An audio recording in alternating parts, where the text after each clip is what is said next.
Les masterclass, c'est une sorte de retraite numérique, hein, un peu l'équivalent d'un camp scout autour du feu de bois, des nouveaux outils qui sont disponibles pour les journalistes, les futurs journalistes qui ont envie de faire ce métier, mais avec un état d'esprit un peu particulier qui est celui de la culture du numérique. Et on sait que ça change beaucoup de choses, ça a changé beaucoup de choses et ça va encore changer beaucoup de choses. Donc je les prends avec moi et on se met au vert, on sort des bâtiments de l'école habituelle et on travaille ici dans un espace qui a été emménagé et aménagé de manière particulière pour travailler, notamment avec des startups tout le restant de l'année. C'est bouillonnant de startups ici, c'est un endroit où il se passe beaucoup de choses, les gens se rencontrent, se croisent et les étudiants viennent travailler avec moi pendant 3 jours. Matin, midi, soir, ils dorment ici, ils mangent ici, on joue à FIFA ici. Voilà, ça fait partie d'un état d'esprit que je trouve très créatif et très boostant pour eux. Qu'est-ce qu'on apprend? D'abord les bases, on essaie de faire une mise à jour de leur système propre à eux, qui je suis aujourd'hui quand je suis connecté à Internet, quels outils est-ce que j'utilise pour me porter en ligne, porter les contenus que je produis, que ce soit avec mon iPhone, avec mon Samsung, avec mon whatever en fait, pour pouvoir raconter des histoires, mais les raconter en ayant conscience que toutes les traces qu'on laisse avoir de nous en ligne aujourd'hui, elles nous impactent, elles construisent notre réputation.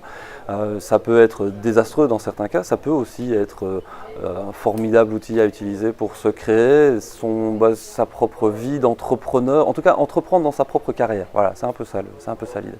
Qu'est-ce qu'ils doivent savoir faire ou qu'est-ce qu'ils doivent produire en sortant d'ici? Alors ce moment qu'on vit ensemble ici pendant 3 jours, j'essaie de leur faire toucher un certain nombre d'outils certes, mais surtout un état d'esprit. Et l'état d'esprit pour moi il passe par le fait de mettre les mains dans le cambouis. Voilà, il faut tester des choses, il faut expérimenter, il faut aller. On peut pas, il n'y a pas de bac à sable dans le numérique. Il faut expérimenter, utiliser les réseaux sociaux, c'est la vraie vie. Je leur demande de se mettre en projet. Alors c'est un projet qu'ils ont déjà élaboré d'un point de vue théorique en amont avec toute l'équipe pédagogique de l'IEX et tout le projet a été pensé de cette manière-là tout au long de l'année. Et ils arrivent chez moi avec cette intention de se dire ok, on a vu qu'on a un phénomène, on a un problème, on a un sujet de reportage qui est déjà bien dégrossi dans les aspects théoriques, mais maintenant comment on le met en pratique? Voilà, comment on va sur le terrain, par quel bout on le prend, par quoi on commence, comment on fait. Ils ont 1 an pour travailler, 1 an et demi d'ailleurs au total pour travailler sur ce projet. Ça veut dire qu'on est en mars ici et ils le délivreront devant un jury en janvier l'an prochain. Et tout au long de cette période-là, moi je vais évaluer leur capacité à tenir tendu le fil avec leur communauté, des gens qui sont intéressés par le sujet qu'ils traitent. Et une des meilleures manières d'allier justement cet aspect de storytelling, de marketing éditorial, avec le fond, avec vraiment la compétence journalistique, c'est de dire aussi on est capable de regarder les aspects financiers qui vont avec. Aujourd'hui, le monde des médias est très compliqué, gagner sa vie en étant journaliste, c'est pas facile. Il va falloir se créer son propre trou là-dedans et créer sa propre carrière. Et donc notamment on fait du crowdfunding.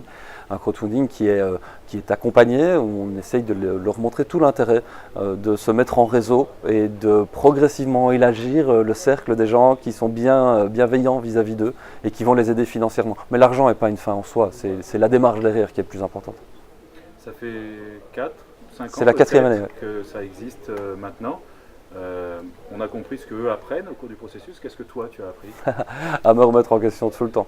Et surtout à m'inspirer de tout ce qu'eux peuvent me faire remonter comme feedback. Mes propres processus à moi sont, je ne vais pas dire éphémères. Je pense que l'horizon vers lequel moi je tends, il est le même depuis 15 ans dans mon métier, dans ma manière de pratiquer les choses. Et c'est quoi? C'est vraiment de faire en sorte de me mettre au service des gens qui ont envie de faire ce même métier que moi, en leur donnant tout ce que moi je peux avoir en magasin à l'instant T où on se rencontre. Voilà, j'ai pas du tout la prétention d'avoir une baguette magique, que du contraire, c'est des outils qu'on met au service d'une intention.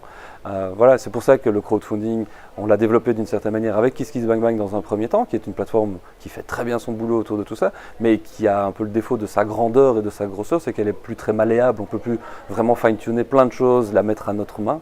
C'est une des raisons qui a fait que depuis cette année-ci, j'amène mes étudiants sur une plateforme qu'on a construite avec une des startups d'ailleurs d'ici, qui permet de tester aussi d'autres modes de financement, de tester d'autres façons de récolter de l'argent, d'autres façons de se mettre en projet. Voilà. Est-ce que ça veut dire que l'enseignement académique tel qu'on le concevait, il a plus de pertinence dans le monde d'aujourd'hui? J'irai pas jusque-là, je pense qu'il faut quand même une tête bien faite pour aborder les problématiques sociétales de notre époque. Être journaliste, c'est un état d'esprit aussi, c'est une profession qui est reconnue, ça demande un certain nombre de bagages, de culture générale, et la culture numérique en fait partie aujourd'hui. Et donc c'est ce mélange-là qui progressivement est en train de percoler au sein même des écoles. Moi j'ai la chance de travailler avec des écoles, et l'IEX en particulier, qui a vraiment compris ça, et qui met ses étudiants en projet, qui les accompagne, tout en sachant que moi je les ai, ils sont en Master 1, donc ils ont déjà 3 ans d'études derrière eux, où justement là ils ont eu des cours qui sont peut-être des cours un peu plus généraux, mais qui eux aussi s'inspirent de tout ce qui est en train de se passer, et des changements et des évolutions qui sont en route. L'IEX est en train de lancer son propre laboratoire interne de méthodologie autour des médias et de mise en pratique des projets. La plus grosse satisfaction du passeur, en quelque sorte, que tu es? J'ai eu la chance de vivre beaucoup de choses super chouettes avec ces étudiants-là. Le fait de vivre avec eux des moments intenses où on est fatigué, mais où les projets sont là. Si je dois en retenir qu'un, moi c'est Tim, c'est l'histoire de cet étudiant avec un autre groupe d'étudiants d'ailleurs, après un de mes cours, sont venus me trouver en disant on a vu des trucs qui étaient tellement chouettes, on a envie d'aller voir sur place comment ça se passe, on veut aller à San Francisco.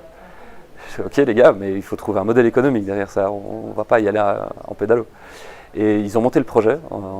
Tim est venu faire son stage avec moi, en dehors de la période scolaire. On est parti à San Francisco tous ensemble parce qu'ils ont réussi à monter le projet, à monter le modèle économique. Et Tim, en faisant son stage ici avec toutes les startups, a rencontré des gens. Il y a d'autres étudiants qui ont trouvé des stages dans des startups, mais Tim, lui, a trouvé du boulot. Et il a été engagé par Take It Easy pour développer tout le business de Take It Easy à Lille.